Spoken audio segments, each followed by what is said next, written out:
we are quite close, although we are not, but because I just recently re-saw your film, Paragraph 175, which basically also speaks a lot about life in Berlin. I feel very connected to you right now, somehow. I mean, closer than we are actually are. And yeah, I just wanted to say in the beginning what a big honor it is for me as a filmmaker, but also as a Berliner, as a gay filmmaker, to talk to you about your work and this film in particular. And I would like maybe us to start to go back far back for you into the 90s, how it all began, because I never heard that story. When and how and why did you go on this journey for Paragraph 175?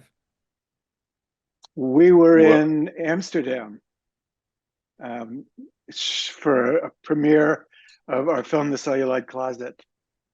And we got a letter delivered to our hotel from on U.S. Holocaust Museum stationery from Dr. Klaus Müller asking for a meeting. So we met Klaus. We had coffee with him, and he told us about the research that he'd been doing, talking to gay men who had survived Nazi persecution during the Nazi era in Europe. And he told us that he had several men who were willing to speak publicly for the first time because many of them had not told their stories at all. And that's how it began. We were intrigued and we pursued it. yeah, I think we immediately were excited by the prospect and also understood the urgency of it. I mean, and Klaus really made that clear that this was, they had a very limited window in which to get these few remaining survivors on camera to tell their stories. And fortunately, an editor at Channel 4 in the UK also understood the urgency and gave us money to get started. And then HBO came on board quickly thereafter. So, did you know already at that point what it would mean to talk to these survivors, to the five men and to Annette and the one woman in your film, or did you have to start also to do your own research and homework on the history of gay survivors or gay victims in the Holocaust? Well, we knew the most basic information, but we really didn't know the complexity of it. I think we went into it. I think we went into the project somewhat naively and enthusiastically, and the deeper we got into it, the more complex it became. And we came to understand that it wasn't a story of simply homosexual victims. There were also homosexual perpetrators, like Ernst Röhm, one of Hitler's lieutenants, who was a known homosexual, and some men who were persecuted under Paragraph 175 who remained German patriots, like Albrecht Becker in our film. So that made it that much more interesting. And also, I think there was a point at which Jeffrey and I sort of questioned whether we were the right filmmakers to be taking on the subject, and maybe it should be German filmmakers that would be doing this deeper dive. But then we also realized that we had, as outsiders, that we had a kind of distance that could also benefit the inquiry. Yeah, I mean, certainly you gave us also very important insight into the impact of the historical events throughout the film. It's giving also space to get to see the context in which these lives were taking place.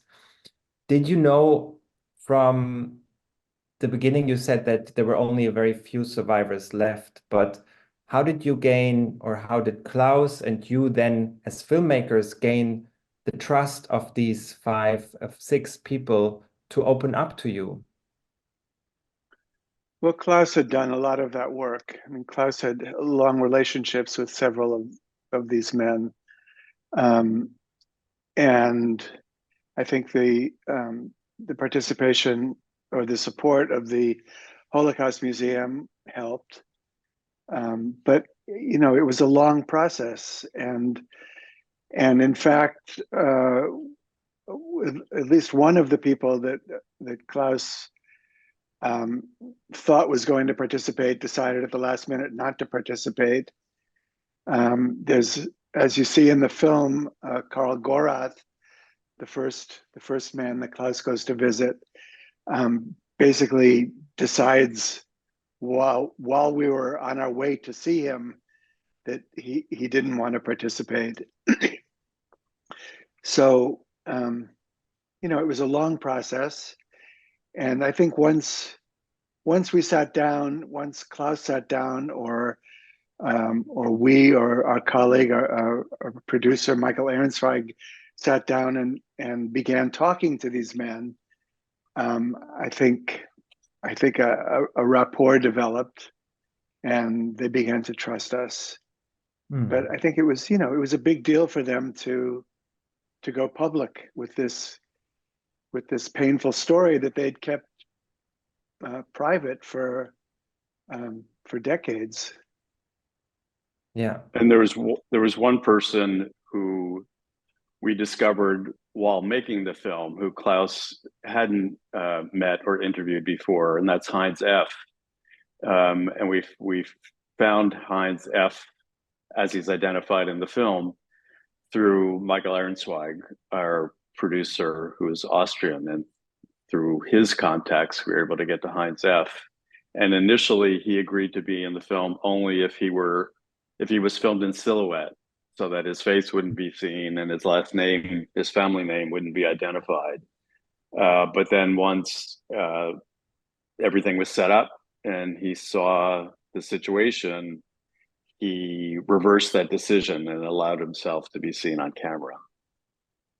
Yeah, and he says in the end that he's 93, and that probably there's also some notion of letting things go that were always kept in their lives. I mean, that's how you feel when you listen to him, that he was keeping it all to himself. He had nobody to talk to. Can you say something about the time when you were making the film? This was in the late 90s and it came out in 2000. How common was it, this knowledge of the existence, but also the meaning of the prosecution of homosexuals during the Third Reich and after, because the prosecution didn't stop? Because Klaus Müller also says in the film that he didn't know about them as a young man in Germany. And you as American filmmakers, or for the audience, at which point were we at that point? Well, we knew about the Pink Triangle. We knew that Nazis had been persecuting homosexuals, but we had no deep knowledge of it. We just knew that gay men were one of the groups that the Nazis persecuted. But I don't think there was any real understanding of what that meant. It was more a symbol. The Pink Triangle just became kind of a logo that the gay movement adopted. But I think the knowledge of it was pretty superficial, as was the knowledge of Weimar. The freedoms that gay people had during the Weimar period. I think all of that. I mean, Americans are not that educated about world history anyway. About our own history. Or about our own history.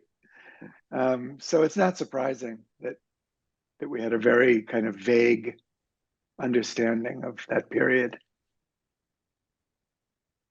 But yeah, I think that there was the Pink Triangle was certainly an activist symbol for the gay liberation movement of the 70s and 80s in the United States. But the history behind that really hadn't been told before. Other than Bent, I mean, there were a few other works of art that Bent was certainly an important, the play Bent by Martin Sherman.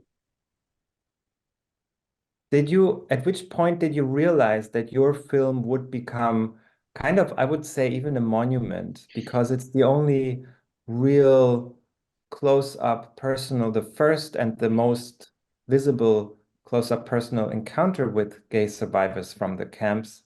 Um, at which point did you realize that? I think in this conversation, thank you, Benjamin.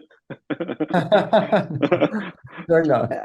I think we started to get a sense of it at the Berlin Film Festival. I think when we realized that this story was news for Germans as well as for Americans, and shortly after the Berlin premiere, there were news articles coming out of Germany that that the issue was being taken up by Parliament, the German Parliament, the Bundestag, and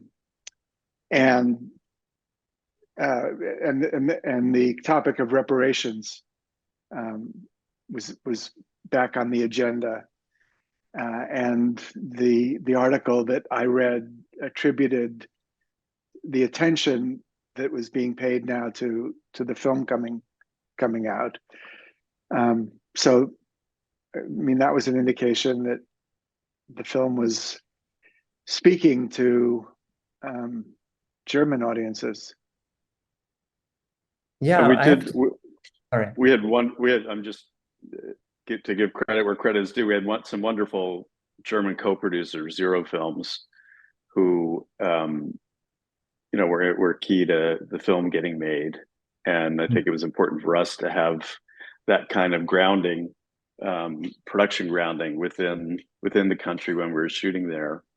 Also, the Berlin Festival was a moving experience for all of us because Pierre Seal and God Beck were both there, and walked up onto stage together holding hands, and that was a really beautiful, moving moment. And Pierre gave a very emotional speech saying how he never expected to set foot in German soil again, but that this was an important moment for him because he felt like he was just able to come to terms with this past.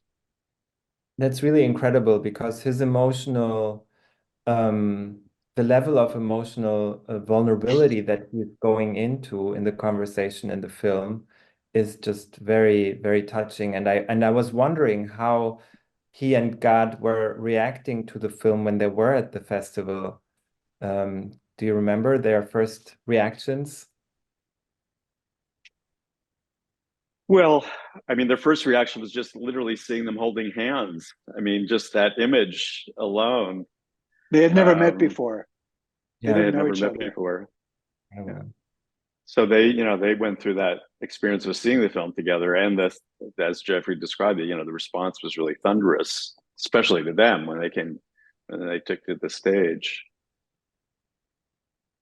I was also wondering, I mean, this is part of the relevance of talking to survivors, but the homophobia in history writing is really a big topic also in my work, and includes the fact that let me start again.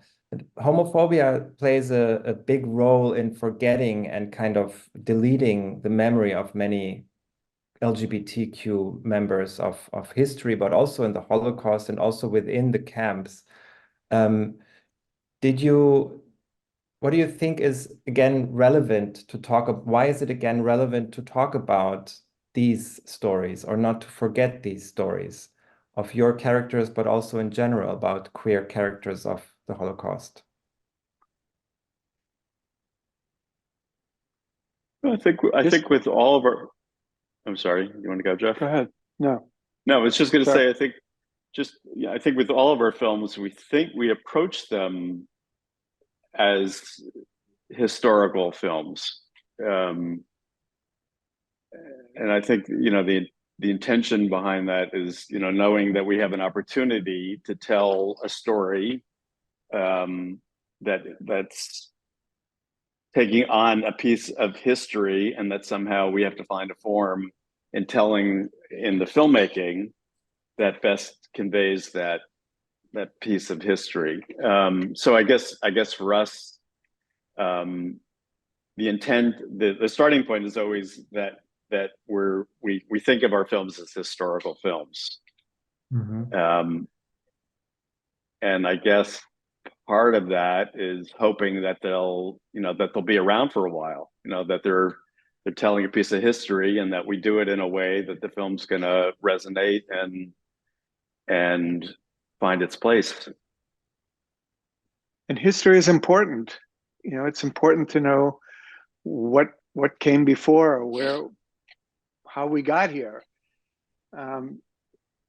And I think for gay people, we have to write our history, because it's not, it's been left out of a lot of the history that's been told and written over the years. We've been erased in a way. And it's important to know your history, because that's who we are. That's what made us who we are, how we are in the world. And I think it's also important to remember what the struggles were about, because I think we're still in that struggle. And to understand a kind of an extreme manifestation of the oppression of queer people is a reminder of what could happen, what could still happen. But also on a positive note, I feel like your film gives me also the chance to really, through these very personal moments of interviews where they talk about so intimate details of their private lives, we realize that we are so similar, that we don't have this big gap of a world war between us, but it's like the experience of young people today still, trying to live their lives in the best sense of freedom. And that's what's, I think, is even beyond the educational part. Is just a very emotional bridge for me as a person, as a gay man, to see that it's just the same 100 years ago. And I was wondering, now that we are entering a time in which we are not able to talk to survivors anymore very soon, sadly, how do you prepare, or do you prepare? How do you cope with that as storytellers? Do you still want to investigate into making historical films, as you said?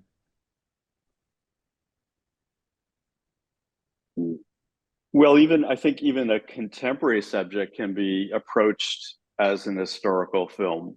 I think when I was making The Times of Harvey Milk, I felt the historical imperative of that subject matter. So even though then it was really a current event subject, you had to think of it as an historical film, and where would its place be in telling this story and this piece of history. So I think some subjects are dealing with stories that you have to get them now, or they'll forever be gone, and others are right here before us in the here and now, but they still very much relate to our history.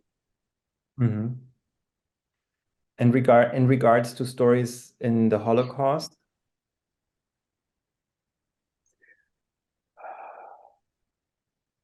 Yeah, I mean, we need to document as much as we can, continue to document as much as we can. I mean, I'm talking But yeah, about I recently had a chance. I hadn't seen Paragraph 175 in quite a while, and I recently had the chance to show it at a university here, at Bates College in Lewiston, Maine. It was a student-run film festival, and they programmed Paragraph 175. And I, seeing the film now and with these younger students, it just made me very grateful and appreciative that we were able to get these stories when we got them, because everyone in the film is gone now, obviously. So yeah, thanks to Klaus for making that happen. Yeah. I was also asking out of I was challenged by this question in my own filmmaking. I made a documentary on a very similar period a bit earlier on the El Dorado nightclub in Berlin. And we didn't have any survivors of the nightlife of Weimar Berlin who experienced the transition into the Nazi era. And we used reenactments. And the way we approached those was by knowing that if we keep very true to the queer community of Berlin today and really look into the history from today's perspective, there might be a glimpse of reality in these reenactments. And I don't know if this is the future or if we have to find other ways, but I think it's very important to revitalize the memory or the history and the memory together in the minds of audiences of the future and of young audiences especially. But I really also recently just now saw paragraph 175 again, and I think it's just a brilliant film in itself, which will always work. So maybe to close this conversation, maybe can you tell me what you're working on next, or what your paths as filmmakers looks like right now, 20 years later? Well, most recently we've been doing music films. We've done 3 music films in a row. We made a film about Linda Ronstadt, The Sound of My Voice. And then we made a very queer film called Taylor Mack's 24-Decade History of Popular Music, which is streaming in the United States. I'm not sure if it is internet. I know it is internationally, but I'm not sure where. Yeah, I didn't see it. It's on HBO Max here. And we made a Cuban music film about some young Cuban music students in Havana called Musica that we've been touring with.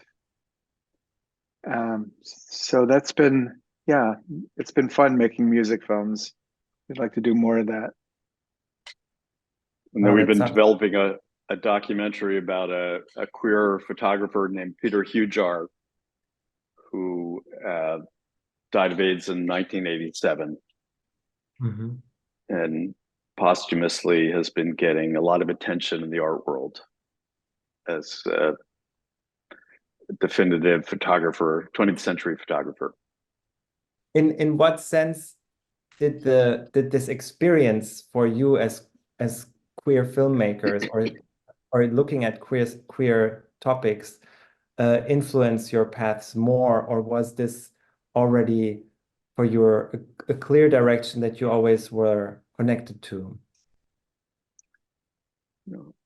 It's like I just go back to the point I made before about going into the project somewhat naively or just not that well informed, and understanding the complexities of what the reality was for a variety of homosexual men living in the time of the Third Reich, and the choices that they were faced with and the consequences that they had to live with. That it wasn't a singular story, it was a complex story. Yeah, I think the film got more complex and more interesting as we were making it.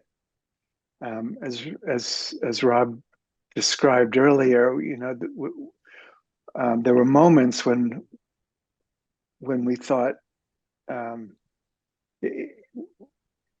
our notion of what the film would be were shaken by some of the nuances, like when Albrecht Becker talks about getting out of prison and joining the army, and his his kind of his love of German militarism. I mean, that really that shook us, and that was a moment when we thought maybe this is not a film that that we should be making, or it's not the film that we thought we were making.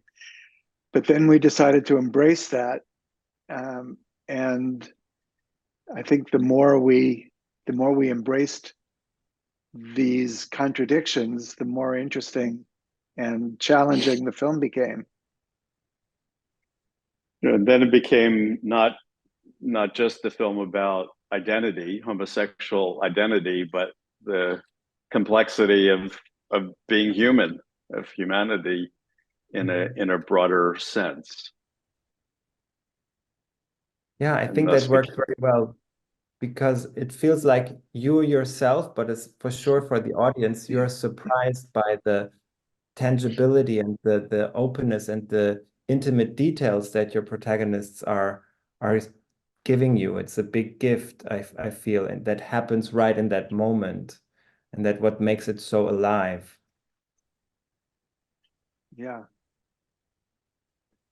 And at the same time, yeah, you can hear the shock and confusion in Rob's voice when he's interviewing Albrecht. Right, there's one moment. Yeah. And we went back and forth as to whether or not we should leave that in, but yeah, I felt we should leave it in because that was truthful. That was for a very truthful moment. And I was just going to add to that, and it sort of goes back to your question about making historical films. There's also a certain responsibility to conveying the factual information, just getting, laying out the essential facts of it all. Yeah, I think that works very well, because there's this very fine narrative layer of giving us just very, important rough details of what's happening in that period around the characters. And I feel like you're guiding us through this in a very, in an experiential way, not in a lecturing way. So I hope it will. I'm very curious to hear what young people, what the audiences will say, to see this piece of work now, but to open up to it is the challenge and important. Yes, I'd like to hear that too. Yeah. So I think I'm done with my questions, but let's keep going. I'm happy. No, I was just going to say, I didn't realize you had made the film on the El Dorado. Congratulations. Thank you. Yes, did you watch it? The film got a lot of attention. I did. I haven't seen it, but I read about it. I'd love to see it. Yeah, it's still on Netflix since a year now. Unfortunately, we couldn't include it now in this festival because of Netflix regulations off topic. But we were very happy that both the queer community here in Berlin, but also internationally, was very moved, and also Holocaust remembering organizations are reaching out to us like now, and we're very happy that the film pulls it together. And when I just rewatched Paragraph, I felt also that there is this kind of there's a couple of connecting dots. I mean, we are also looking at biographies of people from the queer community, also trans characters who have been recently researched in history by historians, and also of some of German characters which are more famous, like Ernst Röhm is also part of it, but also Gottfried von Kramm, who was this big tennis star and had a openly gay relationship next to his marriage. And so we tried to look at biographies, but also pepper in all the important facts of how this big shift of paradigms happened from this moment of freedom in the Weimar Republic and then this oppressiveness. But I'm curious to hear what you think if you want to watch it. No, I will. Yeah, Good to know it's on we'll watch Netflix. it. Yeah.